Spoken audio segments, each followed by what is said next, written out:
अस्सलामु अलैकुम वरहमतुल्लाहि वबरकातुहू।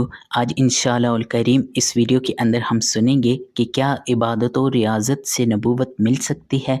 नबूवत और रिसालत मिलने में इबादत और रियाज़त और नेक आमाल का कोई किरदार नहीं होता और ना ही ज़ाती तौर पर मुस्तहिक होने का कोई अमल दखल होता है, बल्कि ये ख़ास अल्लाह ताला का फ़ज़ल है, वो जिसे चाहे अता फ़रमाए। कुरान मजीद में अल्लाह सुब्हाना ताला इरशाद फरमाते हैं, तर्जुमा, अल्लाह ताला उसे खूब जानता है जहाँ वो अपनी रिसालत रखे।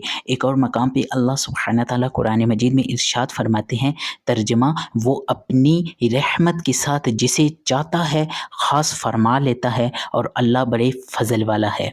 हाँ, देता उसी को है जिसे इस अज़ीम मनसब के काबिल बनाता है, जो हसूल नबूवत से पहले वलायत के तमाम दर्जे तय कर चुका होता है और अपने नस्बो जिस्म, कौलो फ़ेल और हरकत व सकनात में हर ऐसी बात से पाक साफ़ होता है जो बाइसे नफ़रत हो। उसे कामिल अक़ल अता की जाती है जो दूसरों की अक़ल से बेहद ज़्यादा होती है। अल्लाह सुब्हाना ताला की तमाम अंबिया व मुरसलीन पर करोड़ों करोड़ रहमतों का नुज़ूल हो और उनके सदक़े हमारी बेहिसाब मग़फ़िरत हो। इसी तरह छोटे छोटे क्लिप्स की सूरत में बेशुमार मालूमात का ख़ज़ाना हासिल करने के लिए हमारे यूट्यूब चैनल पर वक्तन फ़वक्तन विज़िट किया करें। अल्लाह सुब्हाना ताला मुझे और आपको अपनी हिफाज़त में रखे।